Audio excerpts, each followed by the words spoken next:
ဒန်နာအီလာဂရီနက်ဖျားစ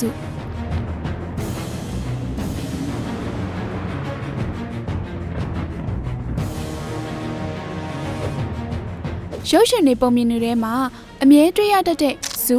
ပိုစိုက်တွန်နဲ့ဟေးဒီစတိုတို့နက်ဖျားတွေကအခုချိန်မှာသူတို့ရဲ့မျိုးဆက်တွေရှိနေသေးတယ်လို့ပြောရင်အခုနားထောင်နေတဲ့လူတွေအနေနဲ့ဘယ်လိုထင်မိကြလဲဒီနက်ဖျားတွေတကယ်ရှိခဲ့တာဟုတ်ရဲ့လားဒါမှမဟုတ်ပါဇက်ရာဆိုရင်တတ်လားအခုဗီဒီယိုထဲမှာဇူဆိုတဲ့နက်ဖျားဆိုတာဘာတူလဲပြီးတော့သူ့မှာဘလို့စိတ်ဝင်စားစရာကောင်းတဲ့တမိုင်းအကြောင်းတွေနဲ့တခြားလူတွေမသိသေးတဲ့အကြောင်းတွေရှိနေမလဲစတာတွေကိုပြပြပေးသွားမှာပဲဖြစ်ပါတယ်ဒါဆိုရင်ပထမဦးဆုံးအနေနဲ့ဇူးအကြောင်းကနေစလိုက်ကြရအောင်ဇူးဆိုတာကကောင်းကင်နဲ့မိုးကြိုးတွေကိုအုပ်စိုးတဲ့နတ်ဖျားတစ်ပါးဖြစ်ပြီးတော့မောက်အိုလံပတ်စ်မှာနေထိုင်တဲ့နတ်ဖျားတွေအားလုံးရဲ့ဘုရင်မှာပြီးတော့သူကတရားမျှတမှုတွေအားလုံးရဲ့ဘုရင်လည်းဖြစ်ပါတယ်ဇူးနဲ့ပတ်သက်လာရင်ကျမတို့တွေကရုပ်ရှင်အများစုမှာမြင်ရလေးရှိပေမဲ့သူကစိတ်ဝင်စားစရာကောင်းတဲ့ဒန်နာရီဇလန်းတွေနဲ့ကြီးကျယ်ခမ်းနားတဲ့သမိုင်းတွေအများကြီးရှိတဲ့နတ်ဖျားတစ်ပါးဆိုတာကိုတော့သိရသူနည်းပါတယ်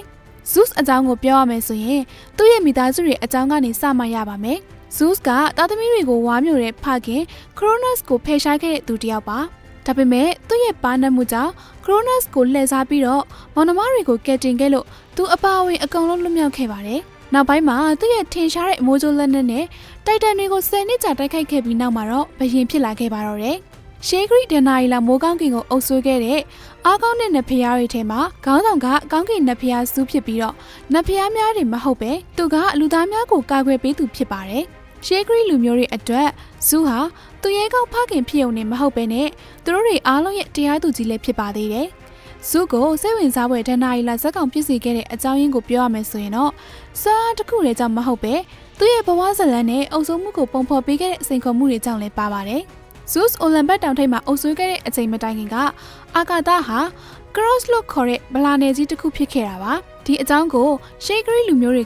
ကောင်းကင်ရဲ့ထူးခြားတဲ့စွမ်းအားတွေအကြောင်းကိုသူတို့နည်းသူတို့ဟန်နဲ့ရှင်းပြဖို့လုပ်ခဲ့ကြပါတယ်ဒါပေမဲ့လည်းတချို့နတ်ဖျားတွေအကြောင်းကိုမျိုးလုံးနဲ့မြင်အောင်ပုံဖော်နိုင်နေဆိုပေမဲ့တချို့ကြတော့ရှင်းပြဖို့အတွက်ခက်ခဲခဲ့တယ်ပဲဆိုပါတော့အဲ့ဒီနတ်ဖျားတွေထဲမှာ cross ဟာဒနာရီလာဇက်ကောင်တူဖြစ်တယ်လို့အစပိုင်းကာလမှာဗလာနယ်မြေဖြစ်ခဲ့ပေမဲ့နောက်ပိုင်းရောက်တဲ့အခါမှာတော့ cross ရဲ့ခန္ဓာကိုယ်ထဲကနေရှင်းနတ်ဖျား၃ပါးဖြစ်ပေါ်လာခဲ့ပါတယ်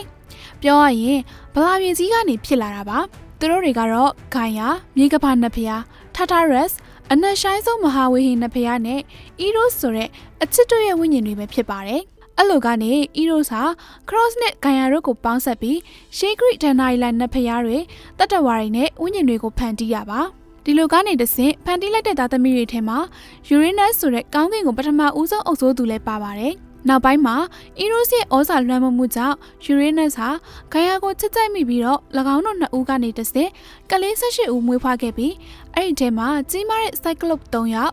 ်လက်တရာရှိတဲ့ဟာဂါတွန်ချာရီစ်3ယောက်နဲ့တိုက်တန်လို့ခေါ်တဲ့နတ်ဖျား12ယောက်တောင်ဖြစ်လာကြတာပါဒီအကြောင်းတွေကခုနကကျမပြောခဲ့တဲ့ရှေးဂရိလူမျိုးတွေပြန်ပြီးပြောပြခဲ့တဲ့ပုံပြင်ဖြစ်ပြီးဒီအဖြစ်အပျက်တွေကနေပဲဇူးကိုပို့ပြီးကြီးမားတဲ့ခေါင်းဆောင်ဖြစ်လာစေခဲ့တဲ့လမ်းစာတစ်ခုပါဒီလိုဆိုပေမဲ့လည်းဇူးဟာအတားဆီးတွေကမနှဲပါဘူးတိုက်တန်တွေရဲ့ခေါင်းဆောင်ဖြစ်ပြီးဇူးရဲ့ဖခင်လည်းဖြစ်တဲ့ခရိုနတ်ဟာယူရေနတ်ကောင်းကင်ကိုအုပ်စိုးနေတဲ့အချိန်မှာဂိုင်ယာရဲ့ကလေး6ဦးဖြစ်တဲ့ Cyclops တွေနဲ့ဟာဂါတွန်ချာရီစ်တွေကိုထတာရက်စ်ရဲ့ကျင်းထဲမှာပိတ်ဆို့ထားခဲ့တာပါခရိုနတ်ရဲ့အုပ်ချုပ်မှုတွေက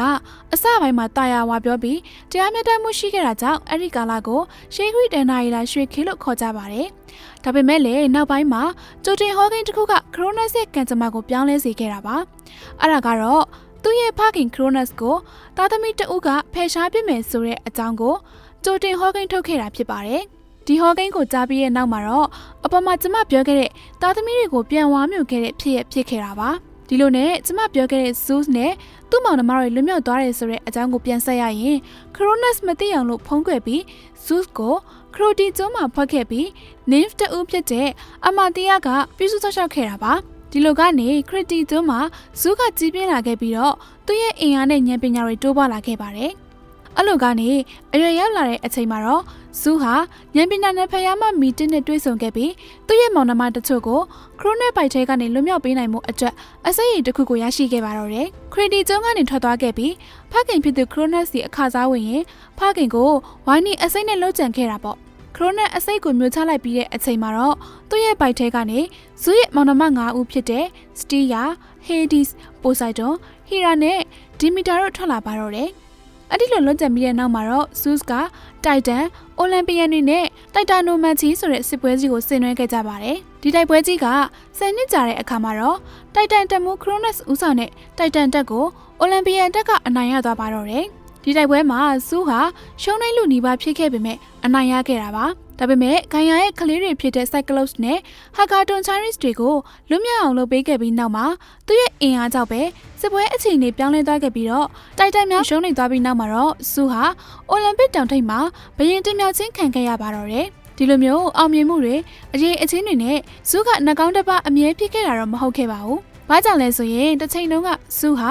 ကမ္ဘာပေါ်ကလူသားတွေအားလုံးသုတ်သိမ်ဖြစ်ဖို့အတွက်ရေလွှမ်းမှုကြီးကိုလုပ်ခဲ့ဘူးလို့ပါပဲ။ဇူကတိုက်တန်တွေကိုအနိုင်ယူပြီးနောက်မှာပရိုမီသီးယပ်စ်ကကမ္ဘာကိုပုံဖော်ဖို့အတွက်ကူညီခဲ့ပါတယ်။သူ့ရဲ့ညီဖြစ်သူကတလိမ့်ဆန်တွေကိုအားကောင်းစေခဲ့ပြီးလူသားတွေကအားနည်းနေစေတာကြောင့်ပရိုမီသီးယပ်စ်ကလူသားတွေကိုကယ်တင်ဖို့အတွက်မီးကိုဇူးစီကနေတောင်းခဲ့ပါတော့တယ်။ဒါပေမဲ့ဇူကမီးဟာနတ်ဖျားတွေအတွက်ပဲဖြစ်တဲ့အကြောင်းပြောပြီးညင်းခဲ့တာပေါ့။တကယ်တော့ဇူးအနေနဲ့လူသားတွေကိုမီးမပေးရတဲ့အကြောင်းရင်းကလူတွေကမီးကိုသုံးနိုင်သွားတဲ့အခါမှာသူ့ရဲ့အာဏာအောက်မှာမနေတော့ပဲအာဏာဖိဆန်မာကိုတည်တာကြောင့်ပါပရိုမီသီးယပ်စ်ကဒါကိုလက်မခံပဲဇူးမသိအောင်ခိုးယူပြီးလူတွေကိုမီးပေးခဲ့ပါတယ်အဲ့ဒီအကြောင်းကိုဇူးသိတဲ့အချိန်မှာတော့ပရိုမီသီးယပ်စ်ကအပြစ်ပေးခြင်းခံခဲ့ရပါတယ်ပြောရမယ်ဆိုရင်ဒါတွေကလူသားတွေအတွက်ဆိုတာထက်ပရိုမီသီးယပ်စ်ကသူ့ကိုယ်ကျိုးအတွက်ဒီလိုလုပ်ခဲ့တယ်လို့တွေးတဲ့အတွက်ကြောင့်ပဲဖြစ်ပါတယ်။ဘာကြောင့်အခုလိုတွေးရတာလဲဆိုရင်တော့ပရိုမီသီးယပ်စ်ကတစ်ချိန်လုံးကဇူးရဲ့ရန်သူဖြစ်တဲ့တိုက်တန်တွေဘက်ကပြောင်းလာတဲ့မဟာမိတ်တယောက်ဖြစ်လို့ပါအခုလိုဟော်ကိန်းကိုသိနေလို့လုပ်ခဲ့တာကိုဇူးကသိတဲ့အခါမှာသူ့ရဲ့ပါနဲ့တဲ့ပြန်မဲ့တယောက်အဖြစ်နဲ့လက်ခံထားခဲ့ပါတော့တယ်ဒါပေမဲ့သူတို့နှစ်ယောက်ကထိတ်တဲ့ရန်သူတွေတော့မဖြစ်ခဲ့ပါဘူးသဘောထားမတူတဲ့သူနှစ်ဦးလို့ပြောလို့ရပါတယ်သူတို့နှစ်ဦးရဲ့ပြိုင်ဆိုင်မှုကအဆုံးမှာတော့တယောက်နဲ့တယောက်အနိုင်ယူဖို့အတွက်မဟုတ်ခဲ့ပါဘူးဇူးဟာနတ်ဖျားတစ်ပါးဖြစ်တာကြောင့်အာနာနဲ့အုပ်ချုပ်ခြင်းနဲ့နတ်ဖျားတစ်ပါးဖြစ်ပြီးပရိုမီသီးယပ်စ်ကအာနာဖိဆိုင်မှုတွေနဲ့လွတ်လပ်မှုဆိုတဲ့လမ်းကြောင်းကိုတွားကျင်နေသူဖြစ်တာကြောင့်ပါပြောရရင်တော့အမြင်မတူကြတာပေါ့ပရိုမီသီးယပ်စ်က